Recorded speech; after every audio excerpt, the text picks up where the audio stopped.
Sa simple pagtulong mo, mayroong buhay na naisasalba, mayroong pamilyang umaangat. The Senate is now constituted. At ito ang mismong Chinese Coast Guard. Wala na pakinggan ni PBBM. 6 na milyong balotang gagamitin sa A to Z. Kumpleto tayo.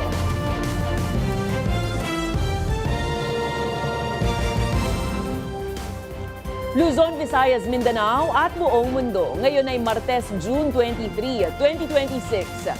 Ako, si Barbie Mula at ito ang balitang A to Z.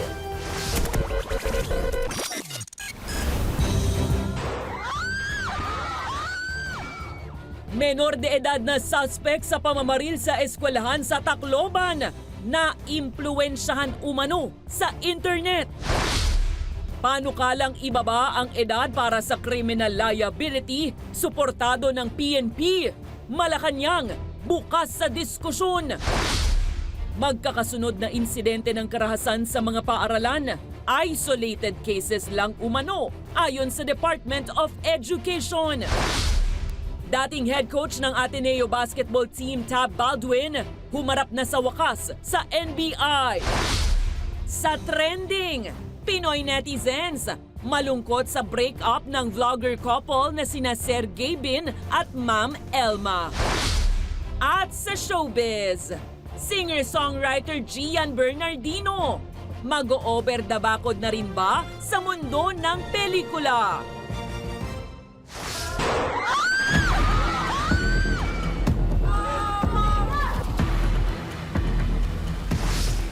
Magandang gabi, pambungad sa ating newscast. Lumalabas sa investigasyon ng pulisya na issued firearm ng isang police woman ang isa sa mga baril na ginamit sa malagim na insidente sa San Jose National High School kung saan 3 estudyante ang namatay.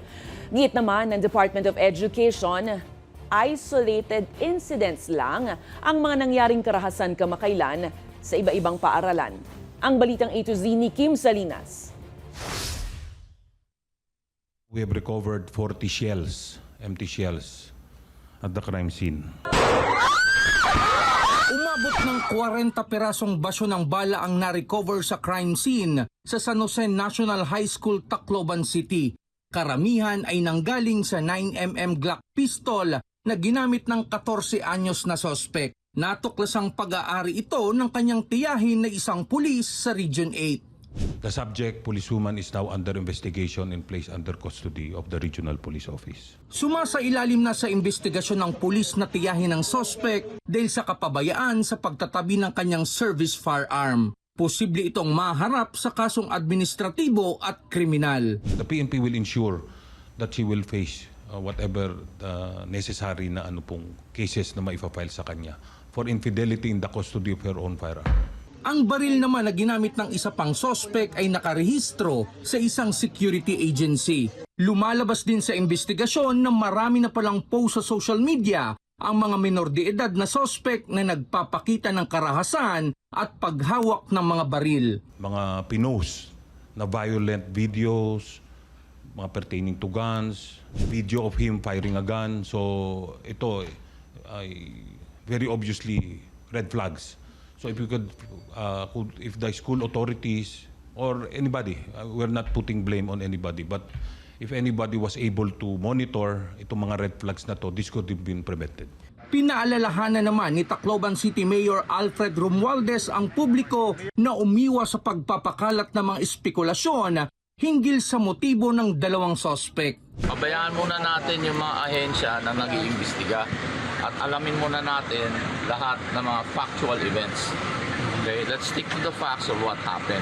Pahayag din ng alkalde sa mga magulang, huwag iasa sa pamahalaan ng pagdidisiplina sa kanilang mga anak. Nananawagan siya ng parental accountability o pananagutan ng mga magulang ng mga minor de edad sa likod ng malagim na krimen. This is a wake-up call to parents. This is a wake-up call to the teachers. It's about time, you focus on your children.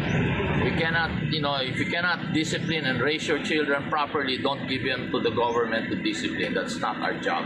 Samantala, iginiit ng Department of Education na hindi pa nakakabahala ang bilang ng mga insidente ng karahasan sa mga paaralan sa bansa. kahit na 3 ang patay at 20 na ang sugatan sa naturang insidente sa Tacloban. Bukod pa ito sa naunang insidente ng pananaksak sa 2 magkahiwalay na paaralan sa Cavite noong 1 linggo. As of now, we still can consider this as isolated cases, considering the number of schools all over the Philippines. So marami namang schools that are already complying with the adjustments in terms of security measures. However, talagang may mga areas lang talaga that probably hindi masyado pang natignan yung security. Not only inside the school. Bagamat aminado si Garma na kailangan ng mas maigting na kooperasyon sa pagitan ng mga eskwelahan at pulisya para sa seguridad ng mga estudyante sa loob at labas ng paaralan. Para sa Balitang A to Z, Kim Salinas. Sinisilip na ng Philippine National Police ang anggulong na impluwensyahan online ang 2 menor de edad na suspect sa pamamaril sa kanilang eskwelahan sa Tacloban City. Suportado naman ng PNP ang panukalang ibaba ang edad ng criminal liability sa bansa. Narito ang ating Balitang A to Z. Tinitingnan na ng Philippine National Police ang posibilidad na naimpluwensyahan sa internet ang 2 menor de edad na suspect na walang habas na pinagbabaril ang kanilang mga kamag-aral sa San Jose National High School sa Tacloban City nitong Lunes, June 22. Ayon sa Police Regional Office sa Eastern Visayas, ang 14 anyos na suspect ay madalas umanong maglaro ng Gore Box. Isa itong sandbox-style online video game kung saan maaaring gumawa at gumamit ng mga armas ang mga manlalaro. Sa harap ng naturang banta, agad ipinasuspindi ng Cybercrime Investigation Coordinating Center ang naturang mobile game. Suffice it to say, early indications po nagsasabi na heavily influenced nga po yung actions nila by online content. Bukod sa online games, sinisilip rin ng pulisya ang anggulong may grupo umano sa internet na naka-impluwensya sa isa sa mga suspect. Ito ay matapos mapansing suot nito ang isang t-shirt na may logo na iniuugnay sa mga individual na nagsisimula ng karahasan. Nakita rin po natin yan at kasama po ito sa ina-analyze ng ating mga investigador. At kagaya nga po ng sinabi ko kanina, we saw some indications na meron pong ibang grupo na pwedeng nag-udyok. Wala po kung ano yung physical na group. It could be possible po yung group po sa online. Yes po. Ang malinaw ngayon ayon sa pulisya ay pinaghandaan at pinagplanuhan ng 2 suspect ang pag-atake. Sa paunang investigasyon, positibo sa paraffin test ang 15 anyos na si alias Rod at ang 14 anyos na si alias Nash.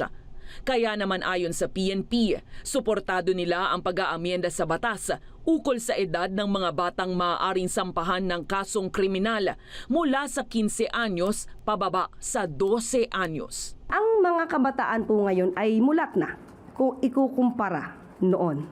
Nakikita po natin na pag sinabi natin ay hindi ka naman makakasuhan, mas malakas yung loob nila na gumawa ng hindi maganda.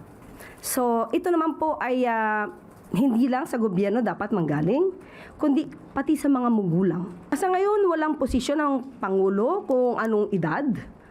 Pero kung ang sinuggest nila ay 12 years old, ito ay reasonabling edad. Sa ngayon, pinaiigting na ng pulisya ang pagrepaso sa kanilang safety at security protocols. Pinag-aaralan din ang pagsasagawa ng simulation exercises o drills para sa mga krisis tulad ng barilan sa eskwelahan. Labis na ikinalulungkot ni Senator Joel Villanueva ang nangyaring pamamaril ng mga menor de edad sa San Jose National High School nitong June 22. Ayon kay Villanueva, marapat na maimbestigahan ng mga otoridad ng insidente at suriin ang iba't ibang sanhi na maaring nakaimpluwensya sa pag-uugali at kalagayan ng kabataan. Kabilang rito ang kanilang pagkakalantad sa social media. Ayon sa senador, panahon na upang muling pag-aralan ang mga panukala na maghihigpit sa paggamit ng social media para sa mga batang wala pang 15 taong gulang. Bukod rito, kinakailangan rin anyang palakasin ang mental health programs sa komunidad at dagdagan ang bilang ng guidance counselors sa mga paaralan.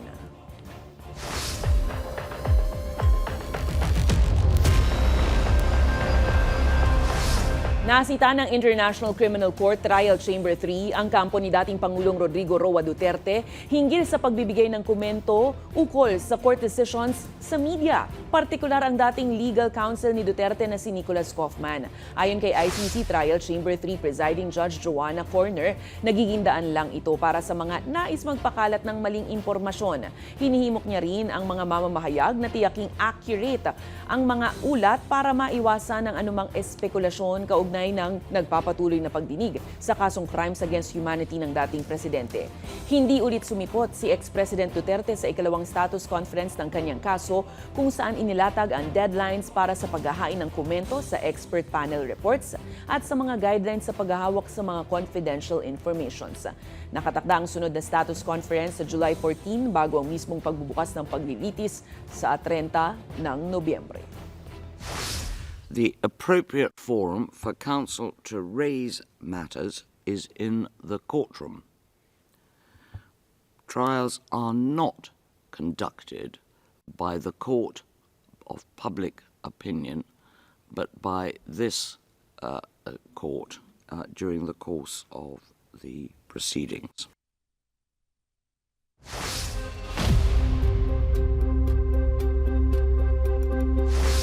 Itinatanggi ng kampo ni VP Sara Duterte ang pahayag ng House Prosecution Panel na kinokopya lang umano nila ang listahan ng mga testigo na ihaharap sa impeachment trial ng bise sa Hulyo. Patuloy naman ang pagmamarka sa mga ebidensya sa pre-trial conference na inaasahang matatapos na sa Huwebes. Ang balitang A to Z ni Ace Cruz.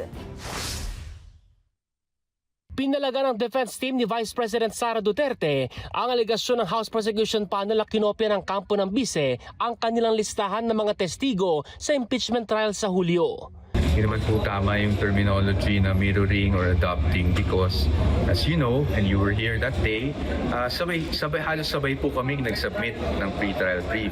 Tumanggi naman ang defense team sa mungkahi ng prosecution panel na pag-isahin ang pagmarka sa ilang magkakaparehong ebidensya. So what's gonna happen is separate marking sa prosecution, separate marking sa defense, even if they say the same document. We're just being very careful then with the way we do things. This is really the way we do things naman. We want our own documents to be marked kahit na similar yung document.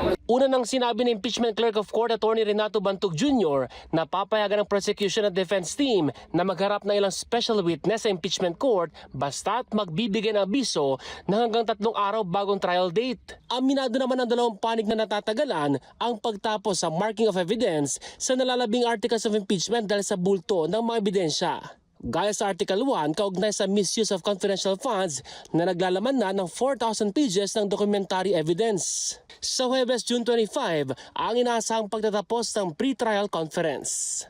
Para sa Balitang A to Z, Ace Cruz.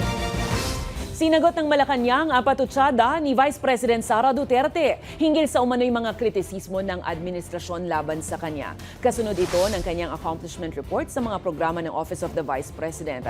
Ayon kasi sa bise, hamon para sa kanyang mga programa ang anya ay sistematikong pag-atake sa kanya. Bagay na pinabulaanan ni Palace Press Officer Undersecretary Claire Castro. Banat ni Castro, mahihirapan daw talaga si VP Sara sa kanyang mga ulat, lalo't may mga flags umano at kulang-kulang sa record ng kanyang mga serbisyo. Tandaan natin, ang kanyang mga pagre-report, pinupuna na noon pa ng COA, ng Commission on Audit. Katulad nitong 3.4 million pesos. Walang mga feasibility studies, walang evaluation ng DTI, mga bagay na dapat na isinasagawa. Otherwise, ikaw talaga ay mapa-flag. Ayaw patulan ng Armed Forces of the Philippines ang issue ukol sa umano'y plano ng ilang general ng militar na magsampa ng reklamo laban kay Defense Secretary Gilberto Gibo Chodoro Jr. Ito'y kasunod ng pagsasampa ng kaso ni Attorney Russell Miraflor ng reklamong perjury, falsification of public documents at iba pa laban sa kalihim. Sinabi ng abogadong si Miraflor na mayroon umanong ilang general na plano na rin magsampa ng kaso kay Chodoro dahil umano sa namumuong tensyon sa pagitan ng militar at mga opisyal ng Department of National Defense. Kapwa naman pinabulaanan ni na AFP spokesperson Colonel Francel Margaret Padilla at AFP spokesperson for the West Philippine Sea Rear Admiral Roy Vincent Trinidad ang issue sabay giit ng tiwala nila kay Secretary Teodoro. On the claim that the majority of generals of the AFP would be filing a similar case, that is a joke that should be laughed at and not replied to. We stand by Secretary Teodoro as our Defense Secretary, and ito nga po, we will not dignify these claims. Wala pong loyalty check, hindi ito kailangan.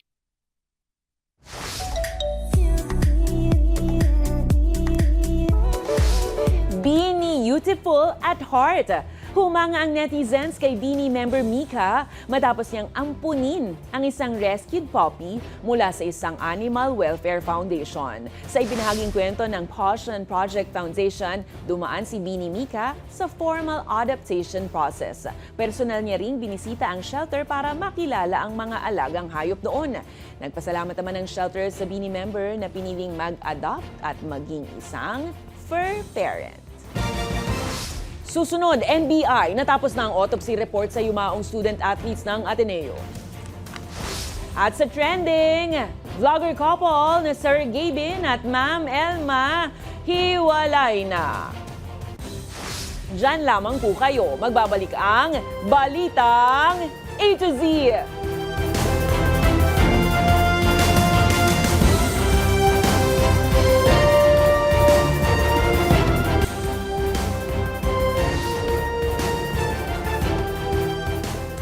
Sumipot na sa tanggapan ng National Bureau of Investigation ang resigned coach ng Ateneo Blue Eagles na si Tab Baldwin matapos ang 3 beses na hindi pagdalo.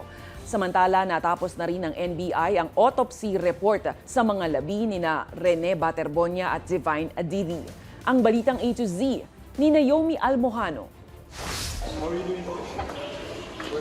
Mag-aalas 2 ng hapon ngayong Martes, dumating sa tanggapan ng National Bureau of Investigation si resigned Ateneo coach Tab Baldwin at kanyang mga abogado para tugunan ang sabpina kaugnay sa investigasyon sa pagkalunod ng varsity athletes na sina Rene Bobet Baterbonia at Divine Adili. We come before this office in the spirit of full cooperation, in full compliance with the subpoena, and in order to shed light on the incidents of June 8, 2026. Isa si Baldwin sa mahigit 20 personalidad na sinabpina ng NBI. Bukas, June 24, nakatakda ang libing sa Talacogon, Agusan del Sur ng mga labi ni Rene Baterbonia, habang inilipad naman na pauwi ng Nigeria ang mga labi ni Divine Adili. Pero sa kabila ng mga ito, sa pagharap ni Coach Tab Baldwin sa NBI, nang tanungin kung ano ang komento o mensahe niya sa pamilya ng mga biktima, tikom ang kanyang bibig. Matapos ang pagharap ni Baldwin sa NBI. Coach, tomorrow is the funeral of Rene Baterbonia. What is your comment, sir? Any message, sir, for the family? Will you be present tomorrow, sir? Sir, will you attend the wake? What's your message to the families of Baterbonia and Divine, sir? Mensahe ng kanyang abogado. We deeply sympathize, of course, with the families of Rene and Divine. Samantala, nagsagawa ng crime scene reconstruction ang Criminal Investigation and Detection Group sa Dipakulaw, Aurora. Tutukuyin sa reconstruction ang kondisyon ng dagat nang maganap ang insidente at maging distansya sa pagitan ng shoreline at waterline para sa high tide condition. Lilinawin din ng CIDG kung saan natagpuan ang katawan ng 2 atleta. Kinumpirma naman ni NBI Director Melvin Matibag na tapos na ang autopsy report ng 2 biktima. So meron na kaming autopsy report yan na inibigay na namin sa pamilya nila. Umaasa si Matibag na matatapos na ngayong linggo ang kanilang investigasyon. Ang susunod na hakbang naman ay ang cross-examination ng CIDG at NBI sa mga involved personalities. Para sa Balitang A to Z, Naomi Almojano.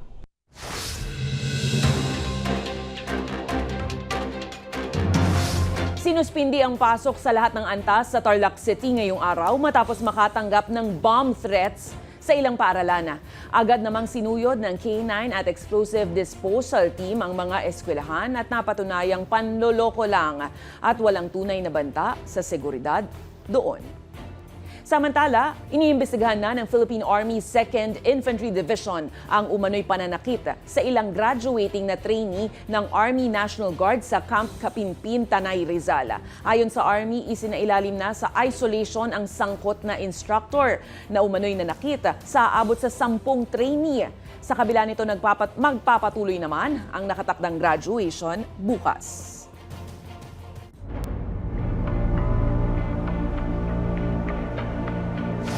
Inaresto ng Philippine National Police Criminal Investigation and Detection Group ang 10 individual na umano'y sangkot sa pagbebenta ng diesel na galing sa paihi scheme sa Navotas nitong gabi ng Hunyo 22. Ayon sa mga otoridad, aabot sa 28,000 na litro ng produktong petrolyo na nagkakahalaga ng 2.5 million pesos ang nasa bata.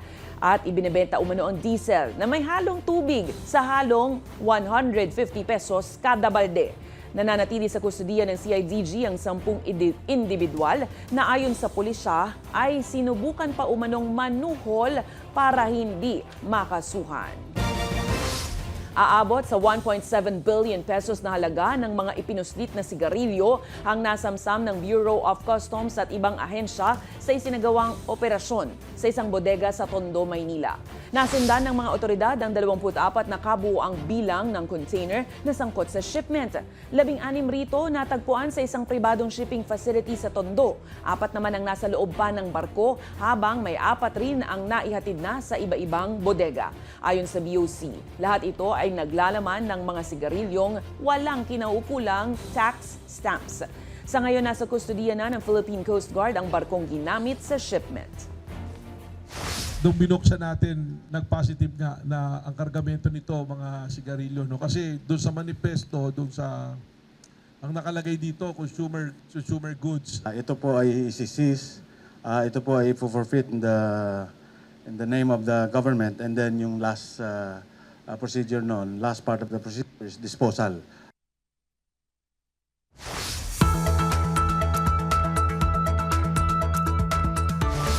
Dalawang bagyo na ang binabantayan ng Pag-asa sa loob at labas ng Philippine Area of Responsibility. Napanatili ng Typhoon Francisco ang taglay nitong lakas na 175 kilometers kada oras at pagbugsong 215 kph. Huli itong namataan sa Calayan, Cagayan. Inaasahan namang mananatili itong malayo sa kalupaan bago tuluyang pumunta sa gawing sea south of mainland Japan. Nakataas pa rin ang signal number 1 sa Batanes at northeastern portion ng Cagayan. Samantala, kasalukuyan ring binabantayan ng Pag-asa ang tropical storm sa labas ng Philippine Area of Responsibility. Taglay ang lakas na 65 kph at pagbugsong 80 kilometers kada oras. Sakaling pumasok sa bansa, ay papangalanan nitong si Bagyong Gardo.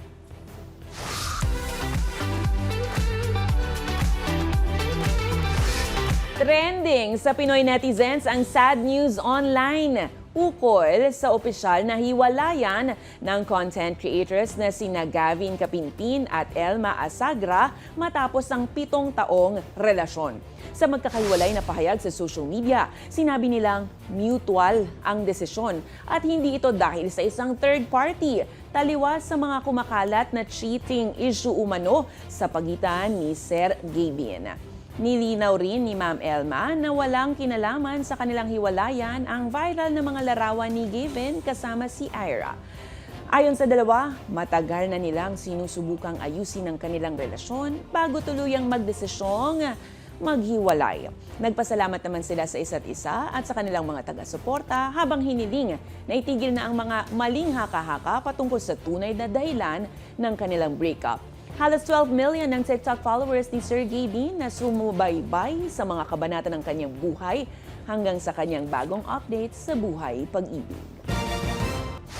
Sa aming pagbabalik, Gian Bernardino ng Cup of Joe, tuloy-tuloy ang pagsikat. Mag-aartista na rin ba? Huwag bibitiw, tutok lang sa Balitang A to Z.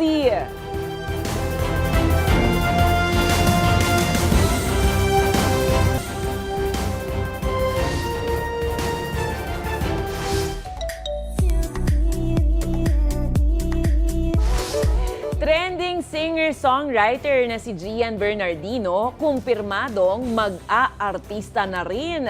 At sino nga ba itong bibida sa teatro bilang si Ani Batungbakal? Alamin sa balitang A to Z Showbiz ni Rod Garabon. Confirm na ang crossover ni Gian Bernardino ng bandang Cup of Joe papunta sa mundo ng pelikula at posibleng teleserye. Yan ay matapos pumirma ng kontrata ang 24-year-old singer-songwriter sa Viva Artist Agency at Viva Films. Ayon kay Gian, hindi na ito bago dahil aminado siyang bago naging musikero ay ginusto rin niya noong umakting. One of my plans entering the industry na, but then I guess it feels like the perfect timing na. At ang dream roles niya, makasama ang kapwa Viva artists na sina Ann Curtis, Vice Ganda at Sarah Hieronimo. Definitely, I want to work with mga fellow Viva artists ko. Like Ann Curtis, wow, taas. Sarah G. Kaya po, isa po siya sa pinaka-inspiration ko kasi nag-start din siya as a singer and then she explored her artistry by exploring film. Hindi na rin bago kay Gian sa Viva dahil una siyang sumikat rito bilang founding member ng Cup of Joe Band na pirmado sa ilalim ng Viva Records simula 2019. Speaking of Viva talents, may bagong project ang singer-actress na si Atasha Mulak. This time sa teatro. Bibida si Atasha bilang si Ani Batungbakal sa Bongga Kaday, The Ani Batungbakal Musical. Featuring ang mga awiting bandang Hotdog. Nakatakdang ipalabas ang naturang musical sa Newport Performing Arts Theater sa Setyembre. Para sa balitang A to Z Showbiz, Rod Garabon. Kung kayo ay may kwentong kakaiba, mga kwento ng pag-ibig o storya ng inspirasyon at pag-asa, maaari itong ibahagi. Sumali sa ating Facebook group na Balitang A to Z. Panoorin ang replay ng ating programa at sundan ang ating social media pages. Hanapin ang Balitang A to Z. Ang ating pabaong quote of the night ngayong gabi ay mula kay Dora Russell. Ang sabi niya, kung gumagamit ng dahas ang nakatatanda sa isang bata, iisipin ng bata na may karapatan din siyang gawin ito sa mas mahina sa kanya. At yan ang mga balita at impormasyon, mga kwentong may dalang inspirasyon na tinutukan ng Balitang A to Z. Ako si Barbie Mulak, maging maalam, makialam. Magandang gabi sa'yo, Pilipinas.